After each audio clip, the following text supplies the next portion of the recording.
been a tough stretch. Going back into September, I get a big match with a big man and a big victory. I definitely feel like I was on the right track.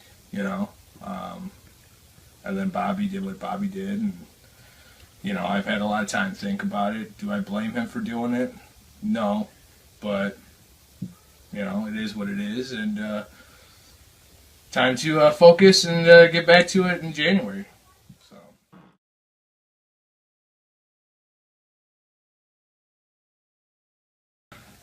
Championships, they can change people. I remember when I first came into this business, a lot of people don't know this, but Bobby Houston was my way. Whether it was teaching me how to become a real good professional wrestler or just teaching me in general how to be a good man. And, like I said, when he did what he did, it was kind of shocking and everything. And now he's kind of got this this je ne sais quoi, this is swagger. He walks around. Why not? You're the champ. You're a champ for the reason. But eventually, Bobby, you're going to run into something that you just can't talk your way out of, and Zishi's not going to be able to save you. So.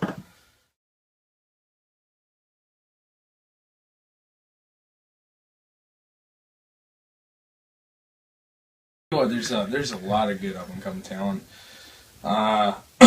Guys who I sit back and I watch their matches. A guy like Stevie Fierce, he really has a good a look to him. He's definitely athletic. I think one day he could become a great wrestler, Munky. But the guy that's really got, I think, the momentum high. Why not? You just beat Mason Beck 2 months in a row. Is Malachi Matthews. I'm legitimately impressed with this kid. He's cocky, he's arrogant, but right now I think that's his strength. I think that's his swagger. I think that defines who he is. Whether or not, he keeps this momentum going, I don't know. Eventually you're going to run into the big guy, and I can't wait to see what happens there. But Malachi Matthews is definitely a great up-and-comer, but I'll tell you the guy to really watch out for, because he's just one match away from blossoming. That's Bucky Collins. I've been in some great battles with Bucky Collins. You would look at me, you would look at him, you'd think size difference. Then I have it all day, but he's just got something about him. He's got an aura, and his ability to overcome any obstacle is just amazing. So I think that's the guy to really watch out for.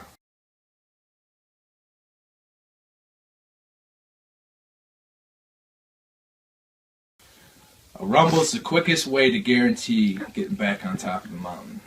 Problem is, there's 29 other superstars that want to get on top of that mountain. Our locker room's got so much depth. It's amazing. I had to go through guys like Matt Cage. I've already been through a match with him. I barely believe I pulled that one out. Christian Rose, Mason Beck, Malachi Matthews, Bucky Collins, all these great superstars are going to be going for it. But you have to train, you have to be focused, and I'm kind of glad. We take the holidays off, not just spend time with family and friends, but heal up, become 100% again, train hard in the gym, and try to get back on top.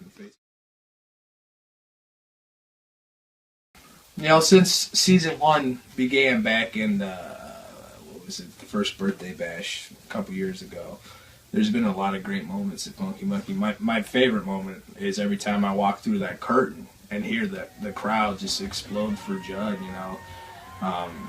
It's an amazing feeling. I just absolutely love it. I'm humble for it. That's always my fantastic moment. But obviously, the April show, Champion's Choice, Zishi had a plan. Priegel had a plan.